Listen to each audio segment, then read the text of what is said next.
Chicago Bears vs Minnesota Vikings. Everything you need to know about Week 18 plus Los Angeles. The Chicago Bears and the Minnesota Vikings already were eliminated from playoff contention entering Sunday's season finale. At US Bank Stadium, race the latest Week 18 updates from Minneapolis. Advertisement Inactives announced Bears outside linebacker Robert Quinn and nose tackle Eddie Goldman will play against the Vikings after they were listed as questionable Friday. Quinn, who set the Bears' single-season sacks record last week, is dealing with a shoulder injury, and Goldman has a finger injury. Justin Fields remains on the reserve/COVID-19 list and so will not play. Advertisement Justin Fields' rookie season, a game-by-game look at how the Chicago Bears QB played. As was previously announced, defensive lineman Akiem Hicks will miss what could be his last game with the Bears, as he continues his recovery from a nagging ankle injury. Cornerback Duke Shelley, offensive lineman Elijah Wilkinson and Lachavious Simmons and running back Ryan Nall are also inactive for the Bears. For the Vikings, quarterback Kellen Mond,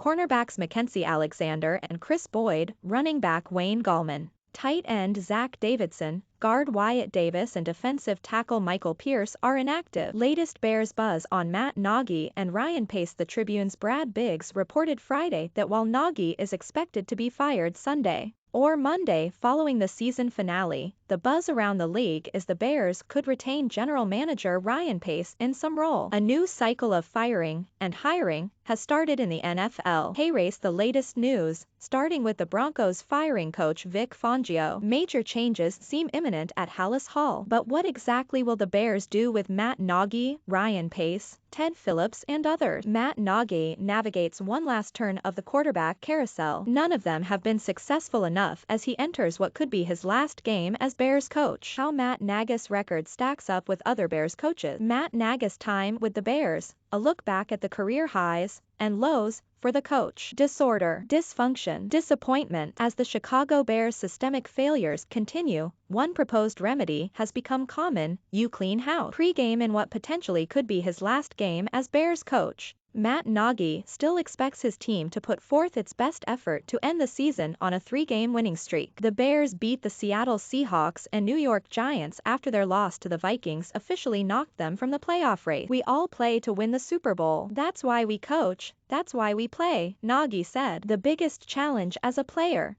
as a coach, is to make sure that we maintain that obligation to do everything that we've been doing and keep fighting like you would if you had a chance. And that's what I'm proud of with these guys. When there's adversity that strikes and when things don't go as well as you want it to go, how do you react? Do you change? Do you treat people differently? Are you a different head coach? Are you a different type of player? Because as they all say, that reveals your true character. In the end, we all look back and say, how did we react during a tough time?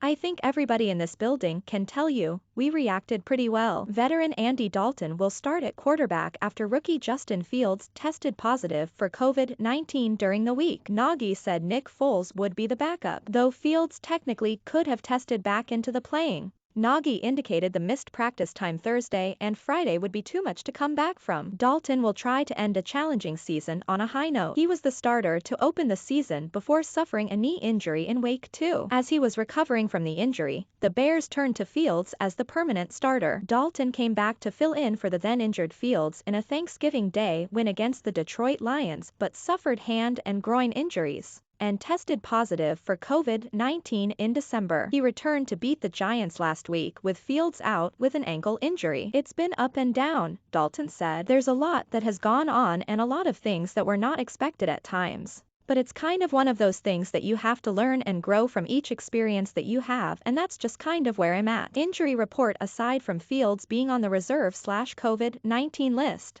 defensive lineman Akiem Hicks is the only Bears player who was declared out Friday. Hicks has been dealing with an ankle injury and will miss his 8th game this season. Outside linebacker Robert Quinn, nose tackle Eddie Goldman and cornerback Duke Shelley were listed as questionable. The Bears on Saturday elevated wide receiver Daz Newsome from the practice squad. The 2021 6th-round pick has played in 2 games. For the Vikings, defensive tackle Michael Pierce is doubtful, while Mackenzie Alexander, Chris Boyd and Wyatt Davis are questionable. Miss anything this week? Catch up before the last kickoff of the season. 5 things to watch for in the Bears season finale, including Matt Nagy's closing act and Jalen Johnson's coveted matchup.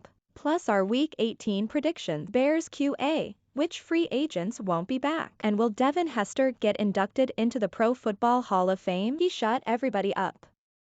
Robert Quinn's resurgence, including breaking Richard Dent's Bears record for sacks in a season, has been remarkable. Column, Hub Arkush isn't a bum, but his thoughts on Aaron Rodgers' MVP candidacy were wrong, and he should recuse himself from voting. NFL playoff scenarios. The first Week 18 will end with a Sunday night showdown between the Chargers and Raiders for a wild card spot. Green Bay Packers clinch the #1 seed in the playoff. 4 moments from the Bears blowout that could be significant to the future. From Travis Gibson's first sack to Darnell Mooney's TD. The Arlington Heights Bears. Hey race, what to know about the team's possible move from Chicago's Soldier Field.